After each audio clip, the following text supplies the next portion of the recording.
Bhanumathi serial latest episode. Shambhavi Bhuvana పార్థుల పెళ్లి తొందరగా జరగాలని గట్టిగా అరుస్తూ ఉంటుంది. దీంతో అక్కడున్న బలరాం, పెళ్ళికి ఇంకా 5 నిమిషాల ముహూర్తం ఉంది, ఎందుకు కంగారు పడుతున్నావు అని అడిగితే, లేదు ఇప్పుడే జరగాలి అని చెప్పి కిందనున్న కత్తి తీసి తన మెడ మీద పెట్టుకుంటుంది. దీంతో అక్కడున్న వారందరూ షాక్ అవుతారు. ఎందుకు ఇలా చేస్తున్నావు శాంభవి అంటుంటే, శాంభవి పెళ్ళి వెంటనే జరగాలి, లేకపోతే నేను దీంతో కోసుకు చేస్తా. అయినా ఇప్పుడు భానుమతి కనిపించట్లేదని కంగారు పడుతున్నారు, తన మీద మీకు ఇంత ప్రేమ పుట్టుకొచ్చేసింది ఏంటి అని చెప్పి అందరి మీద కోపంగా అరుస్తూ ఉంటుంది. దీంతో అక్కడున్న భువన, పార్థు తొందరగా తాళికట్టు, మా అమ్మ చచ్చిపోతానని బెదిరిస్తుంది, ప్లీజ్ తాళికట్టు అని చెప్పి తనకి దండం పెడుతూ బతిమలాడుతూ ఉంటుంది. కానీ పార్థు భువనని పెళ్లి చేసుకోవడం అంత మాత్రానికి ఇష్టపడడు. తనకి ఏం చేయాలో అర్థం కాదు.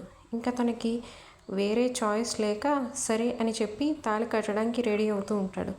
ఈలోగా భానుమతి వచ్చి, ఈ పెళ్ళి జరగడానికి వీల్లేదు, ఆపండి అని గట్టిగా అరుస్తుంది.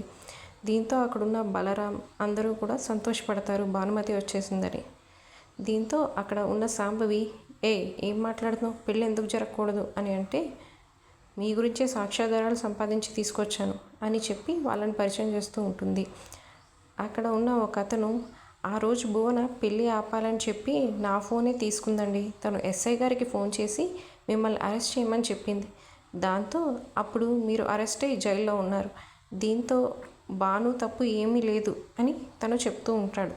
అంతట్లో ఉన్న అక్కడ పోలీస్ కానిస్టేబుల్ కూడా, అవునండి భాను ఫోన్ చేసిన విషయం నేను ఎవరికీ చెప్పలేదు, కానీ భువన డైరెక్ట్గా ఎస్ఐ గారికి ఫోన్ చేసి మైనర్కి పెళ్లి జరుగుతోంది, మీరు తొందరగా రావాలి అని చెప్పి ఎస్ఐ గారితో మాట్లాడుతుంది. అందువల్లే ఎస్ఐ గారు వచ్చి మిమ్మల్ని అరెస్ట్ చేసి జైల్లో పెట్టారు, దీంట్లో భాను తప్పు ఏమాత్రం లేదు అని అంటుంది. అంతేకాకుండా ఆ రోజు పార్థు గారికి భువన తినిపించిన బర్త్డే కేక్లో మత్తుమందు కలిసి ఉంది, ఆ విషయం నేను మీకు చెప్తే ఎవరూ నమ్మలేదు, రిపోర్ట్స్ కూడా శక్తి గారు మార్పిచ్చేశారు అని అక్కడున్న డాక్టర్ని పరిచయం చేస్తూ ఉంటుంది. ఆ డాక్టర్ గారు, అవునండి తను తిన్న కేక్లో మత్తుమందు కలిసింది, అదే విషయం నేను భానుమతికి చెప్పా, కానీ దాని తర్వాత శక్తి గారు ఎవరో రౌడీని పంపించి నేను నిజం ఎవరికీ చెప్పకూడదని చెప్పి నన్ను బెదిరించారు, అందువల్ల ఆ భయంతోనే నేను సెలవు పెట్టి ఇంకో చోటకి వెళ్ళిపోయాను, అంతేకాకుండా రిపోర్ట్ మార్పిచ్చి ఇచ్చాను, కానీ తను తిన్న కేక్లో మత్తుమందు కలిసింది అని చెప్తుంది. భానుమతి అప్పుడు, నా భర్త మంచివాడని చెప్పినా ఎవరూ నమ్మలేదు, కానీ ఇదే నిజం, తను తిన్న కేక్లో మత్తుమందు ఉంది, తను ఆ కేక్ తిని పడుకున్నాక భువన పార్థు గారి దగ్గరికి వచ్చి పడుకుంది, అంతే, అంతకుమించి ఏం జరగలేదు అని చెప్పి పార్థు గురించి చెప్తూ బాధపడుతూ ఉంటుంది. అక్కడే ఉన్న శాంభవి అన్ని నిజాలు అందరికీ తెలియడంతో తనకి ఏం చేయాలో తెలియని అయోమయ స్థితిలో ఉంటుంది. ఈలోగా పార్థు భువనని తిడుతూ ఉంటాడు, ఇంత దిగజారిపోవాలా ఒక మగాడి గురించి, నేను చూస్తే నా అసహ్యం వేస్తుంది. కానీ అక్కడున్న శక్తి భువన శాంభవీలకి సపోర్ట్ చేస్తూ మాట్లాడుతుంది. దీంతో అక్కడున్న బలరాం ఆ ముగ్గురిని తిడుతూ ఉంటాడు, మీరు నా పక్కనే ఉండి నా వెనకాతలు ఎంత గోతులు తీస్తున్నారా అని మాట్లాడతాడు. బంగారం లాంటి భానుమతిని నా కొడుకు దూరం చేసుకున్నా కూడా నేను ఏమీ మాట్లాడలేని స్థితిలో ఉండిపోయాను, దానికి కారణం మీరే అని చెప్పి వాళ్ళని తిడతాడు. అప్పుడు శాంభవి, ఇప్పుడు నిజాలన్నీ బయటపడిపోయాక మేము మిమ్మల్ని అందరినీ క్షమించమని అడగాల, అదేం కుదరదు, ఈ పెళ్ళి జరిగే తీరాలి, లేకపోతే నేను చచ్చిపోతా అని బెదిరిస్తూ ఉంటుంది. అప్పుడు బలరాం, అయితే చచ్చిపో అని అంటాడు. దీంతో ఆ మాటకి అక్కడున్న శక్తి కూడా షాక్ అవుతుంది, ఇప్పుడు ఏం చేయాలి అని. కానీ బలరాం, నువ్వు ఒక్కడివే కాదు, నువ్వు శక్తి భువన ముగ్గురు కలిసి చచ్చిపోండి అని అంటుంది. పార్థు వాళ్ళ బామ్మ కూడా అవును అదే పని చెయ్యండి అంటుంది.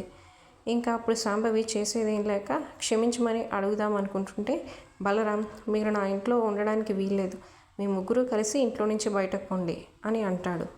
శాంభవి వాళ్ళమ్మతో, అమ్మ నేను నీ కూతుర్ని కదా, నేను ఇంట్లో ఉంటాను, నన్ను క్షమించు అంటే, కుదరదు, ఇంట్లో నుంచి మీరందరూ వెళ్ళిపోవాల్సిందే, నీకు మీ వదిన కూడా తోడొస్తుంది అని శక్తి గురించి అంటూ ఉంటుంది. ఇంకా ముగ్గురు ఇంట్లో నుంచి బయటకు వెళ్ళిపోతారు.